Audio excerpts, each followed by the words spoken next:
This is Kevin with ThrownException.com, helping you handle the exceptional challenges life throws at you.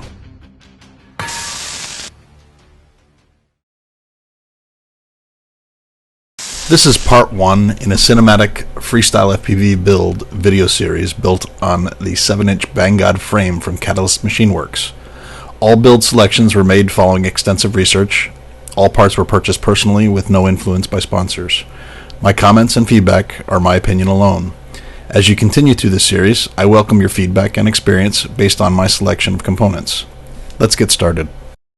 When I originally started documenting the build, I neglected to consider the many adjustments I would make upon completion. In the interest of sharing those changes, as you move through this series, I will devote time at the end of each video to share my observations and specific changes. We will begin with the frame specifications. As I stated, my intent is to build a Long Range Cinematic FPV capable of freestyle. While the Catalyst Machineworks BangGod series comes in 3, 5, 6, and 7-inch options, I selected 7-inch, seeking maximum stability and carrying capacity for extended flight time. The frame cost at the time of my build was $124, and that was before the addition of the $12 rear brace. If you're interested in freestyle solely, you will likely avoid the addition of the rear brace to minimize overall weight, but for me, stability and strength were key. While the price point is by most probably high, the overall construction is exceptional. The frame composition is a twill weave 3K matte carbon fiber. To promote strength where it's needed most, the X-frame arms and front brace are both 5 mm thick, while the rear brace is 4 mm. The bottom carbon fiber base is 3 mm thick, while the less critical top plate is 2.5 mm thick. Fully assembled, the frame dimensions are approximately 215 mm brace to brace in length, 290 mm wide, and 33 mm high from bottom to top plate. Additionally, 40 mm high on the forward camera frame. The arms measure 15 mm wide, and from the base they extend approximately 117 mm outward, offering enough distance to avoid impeding your camera view. The rear arms can be attached to either the bottom plate for cinematic stability or to the top plate for those seeking a freestyle or more racing-centric configuration. The BangGod frame is compatible with 22, 23, 24, 25, 26, and 2800 motors. The top mounting LiPos are compatible with 3, 4, 5, 6, and 8S batteries. Even with the addition of a Hero 9 camera, a generous amount of space remains for a large battery installation. The maximum prop size is 7.1 inches, but your selection of battery will likely determine the ideal choice. The frame offers a very roomy 22 mm of space between the top and bottom plates, sandwiching either a 20 mm or a 30.5 mm flight controller and ESC. Because of the generous space, a flight controller ESC stack comfortably fit inside. Additionally, the large frame supports a second 20 mm and 30.5 mm mount option in the rear of the craft. Seeking to capitalize on maximum capabilities, I opted for the 30.5 mm stack options and used the rear mounting area for my FPV camera housing. A complete package of assembled parts are provided to tackle nearly any configuration you're seeking to build. For the 7-inch frame, each arm has 3 aluminum standoffs attached to the top and bottom plates for support. While assembling the frame, you will note some M3 screws are silver while others have a blue tint to them. The silver screws are stainless steel rated at 70,000 psi, while the blue are high-quality steel screws rated at 170,000 psi. The placement of the high-strength screws are a critical component of the outstanding strength and resilience this frame possesses. For convenience, each arm can be removed with only 2 screws. However, the precision-cut parts leave no room for slop on the assembled aircraft. The forward-mounted camera housing at the nose of the craft offers numerous options for mounting both FPV and HD cameras.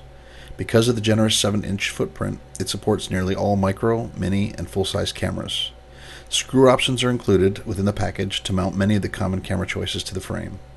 A special TPU camera mount standoff is included with recessed cable routes, allowing for top and bottom cable paths. The TPU is attached to the frame and camera housing by 4 half-inch sheet metal screws. The camera plates support an FPV camera capable of 0 to 75 degree mounting angles, while the included knurled aluminum posts on the back of the camera housing allow easy attachment of an HD camera capable of 20 to 50 degree ranges.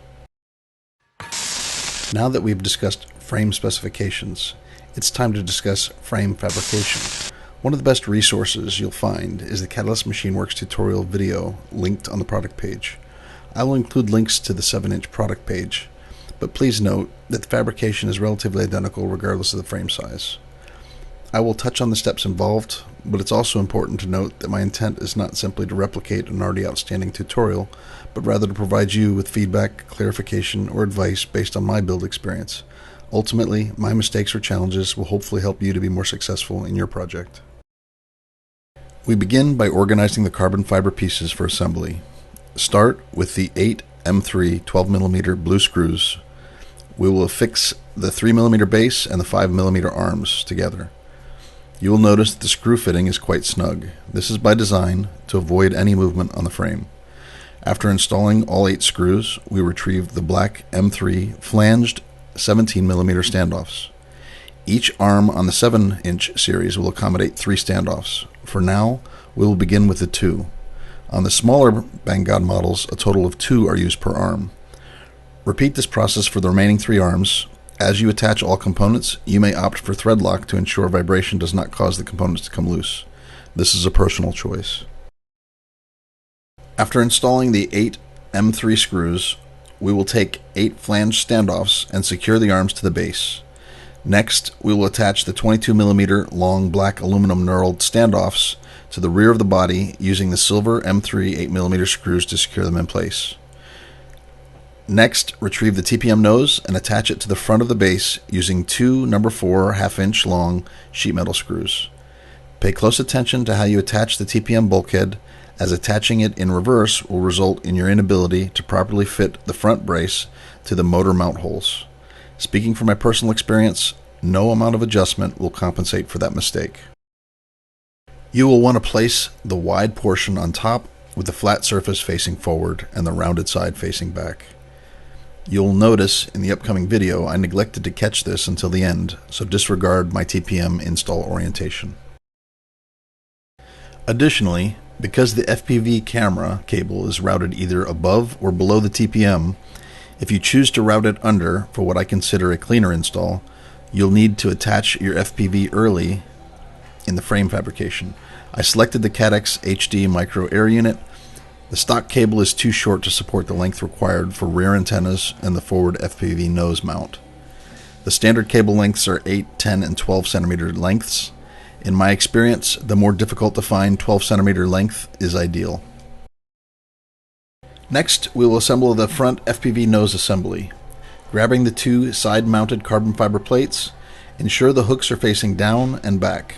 This will accommodate the front brace sliding into the grooves for significantly improved frame stability. Using 2 No. 4 1/2-inch long sheet metal screws on each plate, you will screw them into the sides of the TPM nose. Tighten them enough that it feels secure and then turn a small bit more. Do not tighten so much as to strip out the TPM material and prevent proper attachment. The next task is to prepare the flight controller ESC stack for install. As noted, the frame accommodates both 20mm and 30.5mm units. I selected 30.5mm and chose a SpeedyB stack solution for capabilities, but with the 22mm accommodation between the top and bottom plates, your choices are endless. An all-in-one will easily fit, leaving plenty of space for other options. If you prefer rubber shock absorbers on your components, the space fully allows that option. I would note that the SpeedyB implemented shock absorbers were significantly thick and resulted in a tight fit that warranted more creative choices. Remember that as the FPV camera cable must travel beneath your stack, it's imperative that you install standoffs to support this. I tested rubber standoff options with the Catalyst included M3 screws, but the screw lengths prevented the standoffs from completely seating to the base plate. In the end, I selected a combination of rubber O-rings, nylon nuts, and SpeedyB rubber shock mounts to construct my stack. While for some this might seem unorthodox, I was pleased with the result. My takeaway was simply that the 22mm of space offers you many solutions for the stack of your choice, so be creative. As my stack installation choices diverged from the Catalyst implementation, I chose to skip details on the stack installation for this video, as it was really about showcasing the frame. The Catalyst video details the stock solution, but as I said, your choices are endless. Looking at the top plate, you will see an inset rounded cutout. This houses your battery cable, and you can flip the top plate to accommodate either a left or right oriented cable install. An O-ring is included for installation. As my FPV installation capitalizes on cinematic supporting up to 6S battery options, I made the decision early to go with an XT90 connector using a 12 gauge wire. Unfortunately, the space carved out in addition to an O-ring makes for very tight fit and did not line up well for my battery orientation. In the end, I opted to not use it, but for those interested in an XT60 or an XT30 implementation, I feel confident the space will more than suffice. As we approach the end of our build, the next step is the addition of the front and rear braces. The front brace is stock with the kit, while the rear is an optional purchase.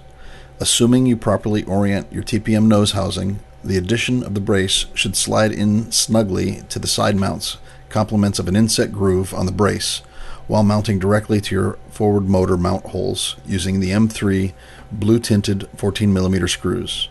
The remaining 2 screws on the front motor will be secured with 2 silver stainless steel M3 8mm screws.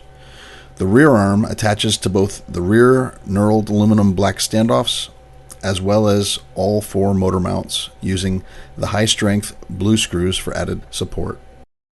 As you will note in the video, my reverse install of the TPM did not allow proper alignment to the front motor mount. Additionally, as I followed the Catalyst video closely, though not closely enough to avoid my mistake with the TPM, the model they demoed was a smaller frame. The 7-inch BangGod frame uses 3 black aluminum flange standoffs. I would later catch that oversight. Another area of consideration pertains to your choice for cinematic camera. As I selected the GoPro Hero 9, the included black aluminum cylinder is installed at the aft section of the nose using 2 M3 8mm stainless steel screws. As you can see in this video, it is the mount point for the 3D printed GoPro housing, and it slips through the mount to attach it to the frame. The front of the printed mount attaches to an optional camera kit that allows for camera angle adjustments ranging from 0 to 75 degrees with 2 choices of attachments. The final component install is the carbon fiber top plate. You will notice it fits in the nose housing and is extremely snug, forcing you to slide it from the rear forward into place. On the 7-inch frame, you'll need 12 blue-tinted M3 8mm screws. Each of these will thread into the black aluminum flange standoffs, providing the maximum frame strength possible. You will then insert 2 silver stainless steel M3 8mm screws to the rear of the top plate, while the remaining 2 number 4 1/2-inch sheet metal screws will attach to the top of the TPM bulkhead. As I mentioned at the beginning of the video, my intent is to have you leverage my failures for your success. In doing so, probably the most important part of this video will be my lessons learned. We already discussed the correct placement for the TPU, as well as the use of 3 flange standoffs on each arm for the 7-inch model. Some other speed bumps encountered included the insertion of a rear motor spacer on each rear arm to remove the gap between the arm and the rear bracer. These must be inserted prior to installing the rear motor mount screws. Another observation included the generous battery space afforded by the 7-inch top frame. I tested the fitment of both a 3S 4000 mAh battery as well as a much more hefty 6S 4500 mAh battery. In both cases, the fitment was tight when considering the inclusion of the GoPro Hero 9 camera, but honestly, how many frames offer the ability to support that size battery? For me, it was simply about options and intent. Finally, to protect my investment, choosing the installation of arm bumpers from the Catalyst site seemed prudent, though quite painful to install. The inclusion of thread lock, especially on those connections sustaining the greatest vibration, offered some peace of mind, and my last modification targeted a potential puncture of the battery from upraised high-strength screws attached to the flanged standoffs on the top plate. I installed a Super G battery pad, cut to the best of my ability to fit the top plate, and it appears to protect the battery quite well. This is Kevin from ThrownException.com. Thank you for taking time to watch this video, and please join us for part 2 of our cinematic long-range FPV build, where we discuss the flight controller and ESC. Until then, happy flying.